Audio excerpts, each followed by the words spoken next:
নমস্কার বন্ধুরা, কেমন আছো তোমরা সবাই? আশা করব তোমরা খুব ভালো আছো আর তোমাদের আশীর্বাদ ভালোবাসায় আমিও মোটামুটি ভালোই আছি। তো দেখো, আজকে চলে এসেছি আরও একটি নতুন ভিডিও নিয়ে। সুদেশনার রান্নাঘর অ্যান্ড ব্লগের সম্পূর্ণ একটি নতুন ভিডিও সাথে শেয়ার করব আজকের মটন রেসিপি। মটন তো তোমরা সকলেই রান্না করতে জানো, তবু আমি কিভাবে রান্না করি সেটাই তোমাদের সঙ্গে শেয়ার করব। চলো ভিডিওটির সঙ্গে থাকো বন্ধুরা। দেখো বন্ধুরা, প্রথমে অফ ক্যামেরায় আমি কিছু আলু কেটে নিয়েছি এবং সেগুলোকে ভালো করে ধুয়ে জল ঝরাতে দিয়ে দিয়েছি আর রেডি করে নিয়েছি। এখানে আমি 1 কেজি 250 মতো মাটনের জন্য 3টে মাঝারি সাইজের টমেটো, 3টে মাঝারি সাইজের রসুন, 7 থেকে 8টা কাঁচা লঙ্কা, 3-4টে শুকনো লঙ্কা এবং 50 গ্রাম মতো আদা নিয়ে নিয়েছিলাম। তো দেখো বন্ধুরা, এর আগে এই চ্যানেলে আমি অনেক কুক ভিডিওই শেয়ার করেছি তোমাদের সাথে, কিন্তু আজকে শেয়ার করব আমার হাজবেন্ডের হাতের একেবারে সুস্বাদু মাটন রেসিপি। প্রথমে মাটনটাকে খুব ভালো করে ধুয়ে নিলাম, তারপরে জল ঝরাতে দিয়ে দিলাম। এবার তৈরি করে নিচ্ছি একটা মশলার পেস্ট। তো দেখো, আদাটাকে বেটে নিয়েছিলাম, যে পরিমাণে নিয়েছিলাম সেটা তো প্রথমেই তোমাদের সঙ্গে শেয়ার করেছি।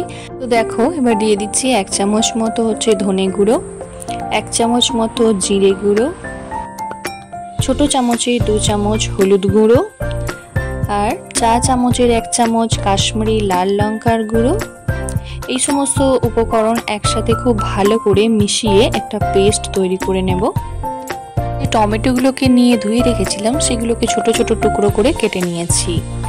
দেখো ফ্রেন্ডস, রবিবার দিন আমার হাজবেন্ড বাড়িতে থাকে যখন, তখন যদি চিকেন বা মাটন যাই হোক না কেন, তখন ওটি ওর দায়িত্বে, তখন ওটি ওই করে।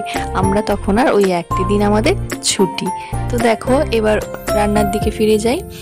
1 কেজি 250 মাটনের জন্য আমরা তেল নেব হচ্ছে 100 গ্রাম মতো। তো দেখো, আর দেব সামান্য পরিমাণে কিছু ঘি, 1 চামচ মতো ঘি অ্যাড করব। তো প্রথমে কড়াইয়ে বসিয়ে নেওয়া হয়েছে, তারপরে আলুগুলোকে একটু ভেজে নেওয়া হলো। আলুগুলোকে ভালো করে ভাজা হয়ে গেলে, আলুগুলো দেখো যখন এক পিঠ একটু লাল লাল হয়ে আসবে, তখন আলুগুলোকে তুলে নেব।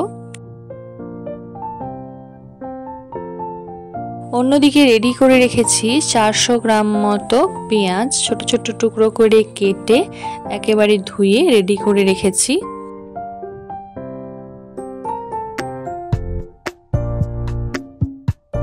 তো দেখো বন্ধুরা, আলুগুলো খুব সুন্দর ভাজা হয়ে গেছে, কালার চেঞ্জ হয়ে গেছে আর একদিকটা একটু পোড়া পোড়া হয়ে গেছে। এই পোড়া পোড়া আলুগুলো খেতে ভীষণ ভালো লাগে মাংসে। তো দেখো, আলুগুলো এবার তুলে নেব। আমার বাড়িতে যখন মাংস হয় বন্ধুরা, তখন মাংসের আলুতে ওই একটি আলুতে পোষায় না, তো সেই জন্য আলুর পরিমাণটা একটু বাড়াতেই হয়। তো দেখো বন্ধুরা, কড়াইয়ের মধ্যে এই তেলের যে পরিমাপটা বলেছিলাম, সেই 100 গ্রাম মতো তেল এবং একটু ঘি অ্যাড করে তাতিয়ে নেব ভালো করে। একটু তেলটা গরম হয়ে গেলে অ্যাড করব 1 চামচ মতো চিনি। চিনি অ্যাড করলে বন্ধুরা এখানে কালারটা খুব ভালো আসে, সেই জন্য 1 চামচ মতো চিনি অ্যাড করছি। তারপরে দেখো, এবার দিয়ে দিচ্ছি পেঁয়াজগুলো। তেলটা খুব ভালো মতো গরম হয়ে গেছে, পেঁয়াজগুলো দিয়ে খুব ভালো করে একটু মিডিয়াম ফ্লেমে দিয়ে হালকা করে পেঁয়াজগুলো ভেজে নেব লাল করে।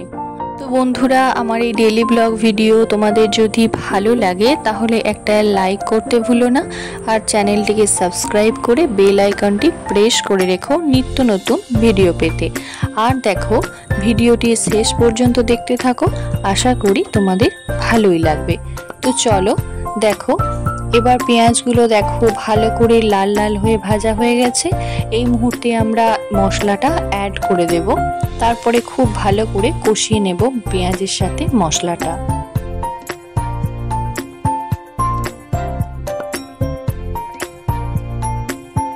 এখানে একটা ছোট টিপস বন্ধুরা, এই মশলাটা হয়ে গেছে আমরা বুঝবো কি করে? তো যখন মশলাটার কালার চেঞ্জ হয়ে যাবে পেঁয়াজগুলো এবং মশলা থেকে তেল ছাড়তে আরম্ভ করে দেবে, তখনই বোঝা যাবে যে মশলাটা একেবারে পুরোপুরি কুক হয়ে এসেছে।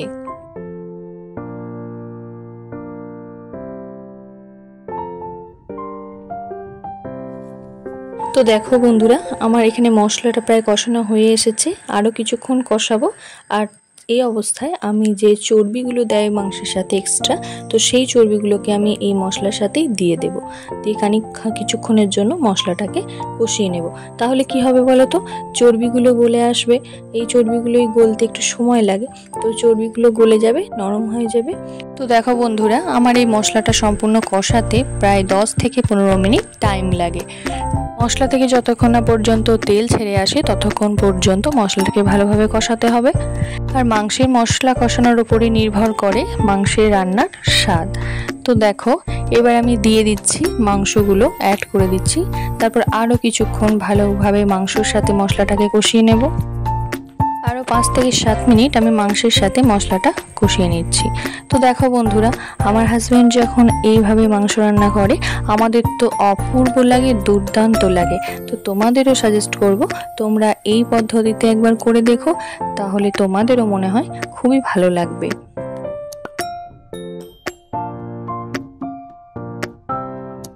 দেখো বন্ধুরা, যে টমেটোগুলো আগে আমি কেটে রেখেছিলাম সেগুলো এই অবস্থায় আমি অ্যাড করে নেব। তো আমার হাজব্যান্ড বলে নাকি যে মাংস কষানোর সময় টমেটো যদি আগে দিয়ে দেওয়া হয় তাহলে নাকি মাংস থেকে জল বেরিয়ে যায় এবং মাংসটা খুব ভালো করে কুক হয় না, কষানোটাও ভালোভাবে হয় না। তো সেই জন্য আমি মাংসটাকে কিছুক্ষণ কষিয়ে নেওয়ার পর টমেটোটা অ্যাড করছি। এবার আরও কিছুক্ষণ একটু নাড়াচাড়া করব যাতে টমেটোটা নরম হয়ে আসে এবং টমেটোর কাঁচা গন্ধটাও চলে যায়।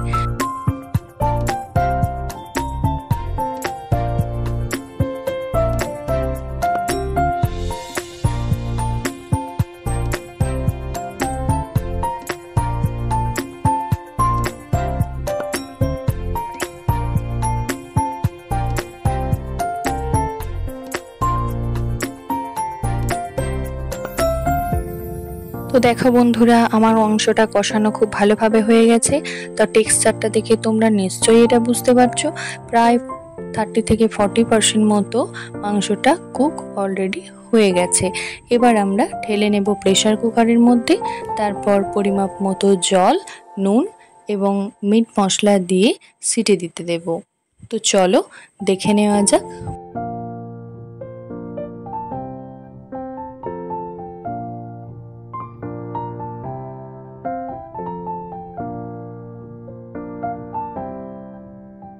তো বন্ধুরা, এবার ভেজে রাখা আলুগুলো আমি এই প্রেসার কুকারের মধ্যেই অ্যাড করে নিচ্ছি, কারণ মাংসের সাথে আলুগুলো প্রায় সেদ্ধ হয়ে যাবে। এবার আমি কেটলি করে আলাদাভাবে জল গরম করে রেখে দিয়েছিলাম। তো দেখো, প্রথমে আমি এই কড়াইয়ের মধ্যে সামান্য একটু জল দিয়ে মাংসের যে মশলাগুলো লেগেছিল সেগুলোকে ভালো করে আগে পরিষ্কার করে প্রেসার কুকারের মধ্যেই ঢেলে নিচ্ছি। তারপর অ্যাড করে দিচ্ছি প্রেসার কুকারের মধ্যে আর কিছু এক্সট্রা জল, দিয়ে দিচ্ছি পরিমাপ মতো নুন,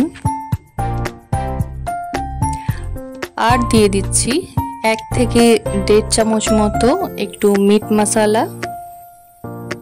তারপর খুব ভালো করে নাড়াচাড়া করে হাতা দিয়ে অপেক্ষা করব সিটি পড়ার জন্য। তো প্রেসার কুকারটা লাগিয়ে সিটি পড়ার জন্য বসিয়ে দিলাম। তো দেখো বন্ধুরা, আমি আরও কিছুক্ষণ পর প্রায় 10 থেকে 15 মিনিট পর ফিরে এলাম। তারপর প্রেসার কুকারের ঢাকনাটা খুলে এই দেখো তৈরি হয়ে গেছে অপূর্ব এবং দুর্দান্ত স্বাদের ও কালারের মাটন রেসিপি। তো দেখো, একেবারেই এটি অরিজিনাল কালার এবং খুবই সুন্দর এবং সুস্বাদু হয় এইভাবে পদ্ধতিতে মাটন বানালে।